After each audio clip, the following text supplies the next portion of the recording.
I'm fighting to get the federal government off your back and out of your checkbook. We know what it's like to run a budget, a business, and a family. We, as Republican women, are leading the charge to make America great again. In a desperate effort to combat the war against women, all 24 female House Republicans have banded together to launch the Women's Policy Committee. Their goal? To raise the profile of GOP women in their roles as lawmakers, highlighting their diverse achievements and providing a unique, unified voice on a wide range of critically important issues. In a statement about the caucus, Speaker Boehner was completely effusive. Make no mistake, these aren't just leaders on so-called women's issues. These are women leaders on all issues. Joining us now are Crystal Ball, Democratic strategist and MSNBC political analyst, and Melissa Harris Perry, host of MSNBC's Melissa Harris Perry Show. Good evening to both of you. I wonder if I can play a quick fire round with both of you. Hands on your buzzers. How many of these Republican women voted for the scaled-back House version of the Violence Against Women Act, which would not protect immigrants, gays or Native American women? How many out of the 24? 22. 22. Excellent. Both right. OK. Second question. How many of these 24 Republican women voted in favour of Paul Ryan's budget, which would cut childcare and related assistance for 4 million children, cut Meals on Wheels and other home-based services for 1.7 million seniors, and cut transportation and respite care for nearly 1 million disabled adult Americans? How many? 24. 24. Wonderful. You're both right. Crystal, tell me, what on earth is the Women's Policy Committee other than a cosmetic attempt to redress the Republican Party on the issue? Well, that's exactly what it is. I mean, their argument to women is basically like, look, here's some women. There are some women Republicans. Now vote for us. Be a good girl and vote for us now. Right? I mean, that's their argument. And frankly, it's the same strategy that John McCain tried to use in 2008. He thought if he put a woman as his vice presidential running mate, yes, that women who had supported Hillary Clinton would then go and support Sarah Palin.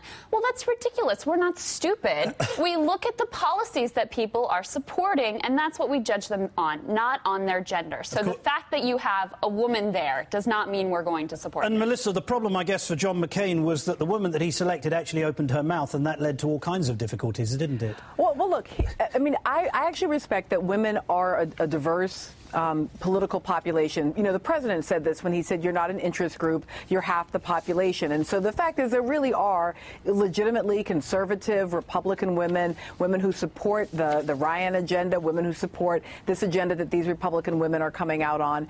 But this is, I would agree, a kind of base level identity politics. In fact, the kind of base level identity politics that the GOP has said they don't agree with. And I think part of what's so shocking when we look at Republican women is that then not only don't they support sort of a progressive agenda on, for example, equal pay or on reproductive rights, but even on the base level identity politics, when Republican women had the year of the GOP woman in 2010, we actually lost seats for women in the U.S. Congress for the first time since the 1970s. Yeah, and to that point, I mean, I don't know if I'm them, if I really want to be highlighting the fact that out of their 242 members, only 24 are women. Like, that's not all that impressive. Yeah, I'm just trying to work out the math on that. It's not impressive. And interestingly, and this is interesting and it's not widely reported, Republican women actually have a harder time winning their party primaries than Democratic women. Democratic women are twice as likely to win their primaries if they're running than Republican women. And that is partly because, while Melissa's absolutely right, women are not an interest group. They're varied. They have a variety of views. Women do, on a whole, tend to be more liberal. In a Democratic primary, that's a good thing. In a Republican primary, not so much. Not so much. Melissa, here's Vice President Joe Biden talking today about the law he created, the Violence Against Women Act. Listen to this. The Violence Against Women Act has become part of our popular culture.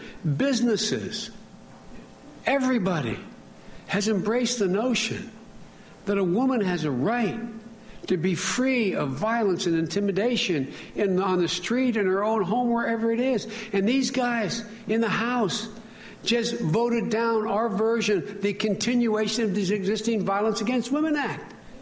And they cut out big chunks. Folks, this is not your father's Republican Party. And Melissa, this is the actual current Republican affect toward women, isn't it? Well, look, this is just bad politics. So let's walk away from, saying, Republican men hate women or something. I actually think they probably don't dislike women per se. I think they just have a very narrow idea of what counts as a woman, what counts as a woman's role, what counts as women's problems. So let's take, for example, even the issue of student loan debt. That is a problem that disproportionately impacts women. So it's not just about reproductive choice. It's not just about violence. But the bad politics here is when you can take someone like Joe Biden and turn him into kind of the advocate for women's rights. This is Joe Biden. Those of us who watch the Anita Hill, Clarence Thomas hearings haven't forgotten, that he has his own problematic gender politics. But at this point, the Republican Party has moved so far to the right that they've got Joe Biden looking like, the king of women's, equality, women's reproductive rights, and now women's protection under VAWA. It is just indicative of how far to the right this Republican Party has moved. Well, and let's remember, too, one of the first acts that this new Congress took when they were sworn into office was to threaten to shut down the federal government over funding for Planned Parenthood, right, a service that 1 in 5 women uses. And while reproductive choice is not the whole of what we're talking about, it is, in fact, an economic issue, an important issue to many people across the country. And you have a party that it's not just one thing here or there. You have in Texas a similar thing where they're trying to defund Planned Parenthood, and they would rather low-income women go without preventative care than have them receive it from Planned Parenthood. You have Mississippi, where they're essentially making it impossible to have a safe and legal abortion in the state. So you're talking about a nationwide, from the local level on up to the federal level, assault on the rights that women have, frankly, taken for granted for a number of years now. Indeed. Crystal Ball, Melissa Harris-Perry, thank you so much for joining us this evening. Thanks, Martin. As President Obama and his re-election team push to put Arizona in the battleground column, some in Arizona are working to keep the president off the ballot. Karl Rove wants to keep attacks about the Reverend Jeremiah Wright out of the headlines, but Sarah Palin says bring it on. Steve Schmidt will weigh in on the new round of smear tactics, and a vial of Ronald Reagan's blood is up for sale to the highest bidder. How could anything go wrong with that?